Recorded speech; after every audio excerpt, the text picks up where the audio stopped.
So clicking on this video, you've either been a student that hasn't been really known for their good grades, or you were a perfect student until things got hard and your natural talent didn't suffice your needs. And trust me, if that happened, you're not alone. I've noticed so many students, especially in American high school systems, going from high school to university and getting a whiplash from the amount of work that actually needs to be done. And then you're not relying on half or 2 pages of notes that you have to just memorize and then go and do your test and then forget. For example, medical school requires you to remember every single bit of information that you have done from day 1 to day 2000. And even farther into your career, you will need these pieces of information. So the skill you need right now is to learn properly. Along with this, there are other kinds of strategies that you could use to ensure your success in whatever field that you're studying. So let me teach you how to have the greatest academic comeback that your town has ever seen. So you will start your academic comeback by reflecting. So reflect on your previous year, but also the years before that. I'll give you some prompts right now on the screen if you feel like you need guidance while reflecting. And I just have to urge you to not only recognize your mistakes and be honest with yourself, because excuses will not get you anywhere, but also recognize your strengths as well. What did you do right, and how can you implement this in other areas of your academic life? For example, you could say that maybe you studied for one subject in a way that you hadn't done for others and it worked, so you could try to implement that in other subjects as well. For many people, especially also because of the pandemic, their reflections and their years could be drastically different. So I recommend, if you haven't done this before, to also reflect on years before that. For example, your grades tanked last year, but they didn't the year before that. So you could try to see and you could try to compare those 2 years.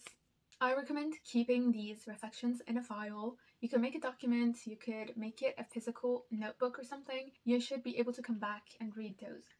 I think we all know that at this point, mindset is really important for anything, anywhere in your life. Before getting ready for the new school year, I need you to change your mindset for the better. So, how do we do that? Number 1, change your perspective on learning. Many of us view learning as it is connected to school. For example, I'll study for this math exam and the only goal that I have is my grade. In my opinion, that is not the ideal perspective. For permanent change, I think that you should try to view everything in terms of how interesting it is to learn. Fake it till you make it and convince yourself that you are obsessed with learning. Especially in high school, we are forced to take many subjects that we aren't really interested in, and that can be detrimental to your grade because you're just so focused on not liking the subject and not being in it for the fun, but being in it for the grade. For example, studying for my biology exam, I was so stuck at plant biology for a long time because I was not interested. I could not care less about plant physiology, anything. I was only in it for the human physiology. But after putting it off for a while, I realized there's no escaping this. I have to learn it. So I try to change my perspective, and then it does not become memorization, but it becomes this interesting thing that you're actually invested in. I did this through thinking of the physiology of every plant that I saw, even while cooking, and making a mission to understand the world around me really helped me get through that topic. Otherwise, it would have been dry memorization and I wouldn't have enjoyed any moment of it. So really change your mindset on learning. Whatever it is that you're not interested in or that you find boring or hard, even if you're finding something incredibly difficult to learn, you can say, I'm going to learn this because I'm invested and I'm not leaving before I have this incredibly well-rounded understanding of this thing, whatever it is. You've probably been told this next thing over and over, but really try to see things as opportunities. Going to school is not a burden, it's an opportunity. You're getting to go, you're getting to learn, you're getting to study and be independent, or you're getting to have an academic career. Opportunity mindset is so helpful. You will now set goals for your new year. I think setting goals in terms of grades is not very sustainable because you are still keeping that mindset of grades, numbers, letters, whatever. And that is not the way to go. It's not. I think that the best way to do this is through setting goals that you know will take you somewhere better from your current state. So let's say you have not done any of your homework last year and you got bad grades. You could say that this year your goal is to do every single bit of homework that is given. I think if you're farther away from your goal, you should make it a bit more flexible. So, for example, instead of saying, I'll do my homework the day I get it, you could say, I'll do my homework in a given deadline. And then it becomes a point of doing it instead of doing it at that specific time. And it will be harder to keep up with those very strict ideals and goals. Some other conceptual goals could be to learn how to be better spoken, because this will help you if you do a bunch of oral exams. Another thing could be expanding your vocabulary. You don't have to pick more than one or two goals that will help you acquire a skill or learn something in a different way, or set other kinds of habits that you will use throughout your school year, but also the years to come after that. Remember to set realistic goals and, again, flexible goals, because if you go from very loose to very strict, you are not going to be able to keep up with it. So remember that. I need you to choose good study methods. I personally think that learner types do not exist, but instead it's labeling and connecting and having context for your pieces of information that really work. As in, I do not think that your brain needs that one single type of learning that will get you somewhere. Of course, you can have preferences. For example, people might like listening to their notes, and that could be easier for them, but that's just a preference, not a given. So categorizing yourself as a blank learner does not really help, I do not think. But instead, I recommend basing your learning on context and connections. So while studying PH, you will think, where have I seen this before? How does this connect to other things? How does this connect to my daily life? So I have to urge you to use scientifically proven and highly effective methods. These are such methods that will take your study time from 10 hours to a total of 3 hours. And that is, so much time that you can allocate to other things. Of course, you have to also be mindful of the forgetting curve, so revise in small bits, but often. Pretty notes are amazing, but they do not get you far, and they take so much time. So, for example, taking notes on an iPad is really fun, and it's amazing, and it looks very cute, but it takes like 5 hours, and you're not really learning anything. You're just, of course, muscle memory, but you're not really learning anything effectively. So you could use those 5 hours that it takes you to write 10 pages of notes and make a whole revision guide for an entire subject. Please, if you have questions that are a bit more challenging than the more basic stuff, try and do those, because those are much more similar to the tests that you will take, because tests and exams really require you to use information in a contextual way. And to ensure your understanding, I need you to ask questions. If you are too shy to ask during class, write them down and ask them after your class. Although there are some that really want you to fail, many teachers want you to succeed. If you do not trust your teacher, you can go ahead and ask someone else. And in the same way, I urge you to actively engage with your class, because you might have noticed while taking notes, you take just a moment that feels like half a second to you, and your mind goes elsewhere and your focus, attention all disappear, and when you come back you realize that you missed like a whole chunk of your lesson. While listening to your teacher, you could try to make a mind map. Leaving your classroom without any question marks about whatever you just learned will really help you in the long run. So you may have identified in your reflection that your textbook might not work for you, or your teacher. Sometimes teachers can be the issue. They might have a teaching style that does not align with your learning preferences in the slightest. You should, while recognizing that, try to fill in the gaps yourself. Yes, I know it's not fun, but sometimes you have to do it. So what you will do here is find other resources. You could try to get books, or you could ask YouTube. There are many skilled teachers on YouTube teaching things for free. Even if you trust your resource, I recommend getting at least like one extra resource to diversify your learning resources. Time management is absolutely needed if you want to implement these goals and these methods into your life. You could do this in terms of time blocking. For example, you could say that I have a sleep in on Thursdays and school starts at 10. So I'm going to get up at 6 and have a study block of 3 hours before going to school. And you should treat this like an appointment that you have to go to. And if it's not really working for you, you can have an accountability partner where you and your friend or your parents even have this deal that if you do not attend this thing at that given time or do the thing at that given time that you've given yourself, you will, I don't know, pay $50 to that other person. If you live in a household where you just keep getting interrupted and things happen and you have to maybe do things, you have to do chores, you have to get up, or let's say breakfast time is really flexible, so you do not know exactly when things are going to happen.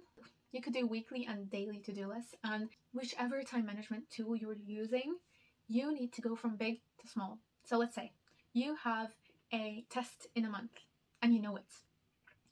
Break it down. Say, I'm going to use flashcards for these next 2 weeks every single day, and then put that in, whether it be your journal or your calendar. Put that in. Biology flashcards, 10 minutes before sleep or right when you wake up. And maybe you will say, okay, I'll start revising depending on the topic and how much content there is.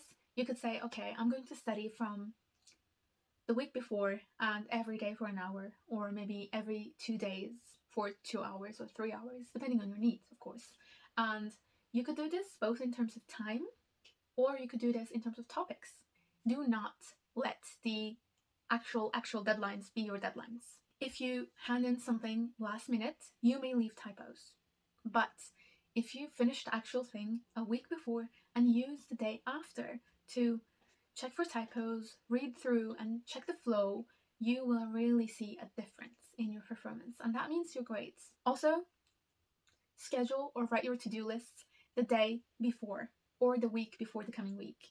Because if you know that you're going to do those specific tasks the day after, you will wake up with intention, which is really important. It's like getting up for a mission. You know what you're going to do, and you do not have to waste time dwelling on whether you should do this or that, or whether you should study this or that. So prepare your list the day or even days before. Prioritize in terms of importance and urgency, and choose 3-4 things every day that you're going to accomplish. I like to have an extras box where I say, okay, if I have time, I will do this and this and that. And that is really nice because you're not putting too much pressure on yourself. Pressure is good, and so is stress, but at good levels. And again, things can come up and missing one of your tasks because, I don't know, you had to do something will really mess with your motivation. So again, be flexible. If you're time blocking, give yourself like 2 hours for anything that might happen. Another thing here is to have a random to-do list. So personally, I keep this block of post-its with me at all times because you may have noticed that while studying, for example, you're focusing on something and you're trying really hard, but you remember, oh my god, there was this piece of thing that I need to do. And instead of leaving your task and going to do that, use your random post-it and write it on there. The good thing with this is that you're leaving everything and your brain says, okay, this is written down, so I do not need to think about this.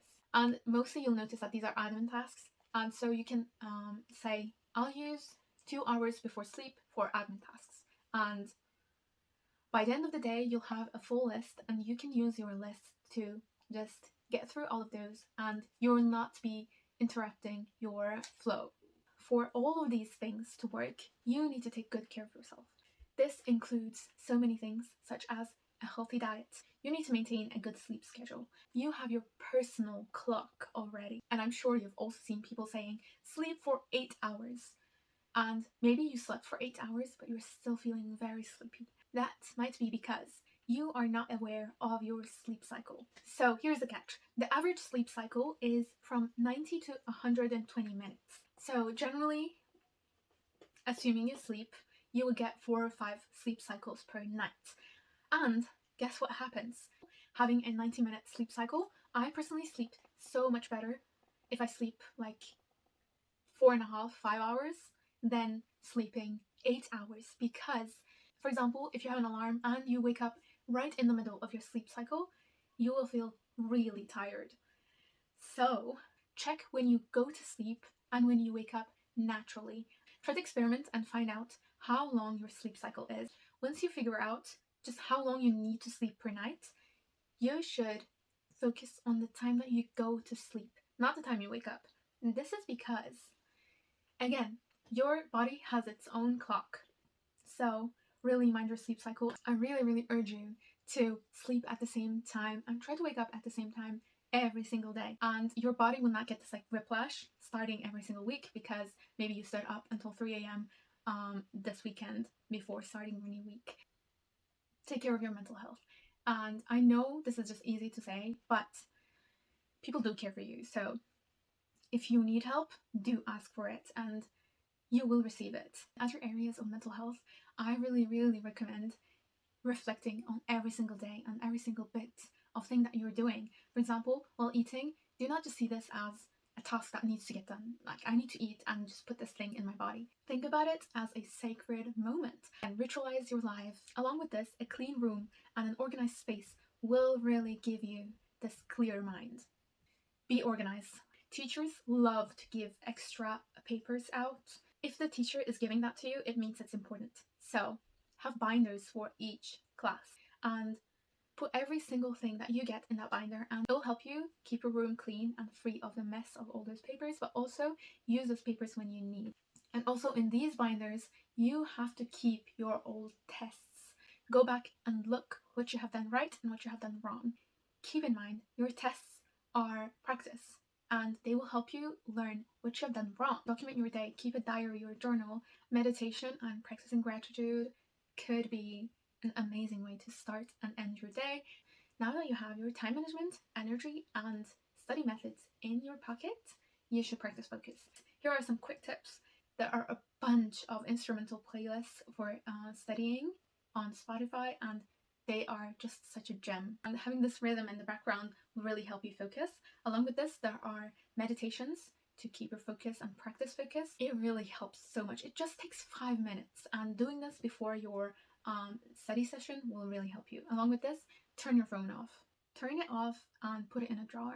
And if you do not trust yourself with this, give it to a family member. You should feel the authority and that it is your decision to give your phone to someone else and keep it away from you. Lastly, please try to have a life outside of school. I think people really miss the fact that stellar students are not shown by their grades, but also their interests in life and their hobbies and their activities. Your grades are really important, but they will not define you farther in life. Think about it like this. You graduate school and you start working and you try to meet friends and have a social life, but you do not have any hobbies because you spent all your time memorizing and studying excessively, because we know that you do not need 100% on everything to get an A. If you do not have many already, try to find hobbies. Try to find things that bring you joy. And I swear to you, when you find this joy in yourself, it will really give you the motivation and the energy to focus on other things as well as your school. Using these methods according to your needs, you will have the academic comeback that you dream of while trying to study. Yes, there are so many things that we cannot control, but we can focus on the ones that we can control. So, thank you for watching. I really hope this helped you, and I'll see you in the next one.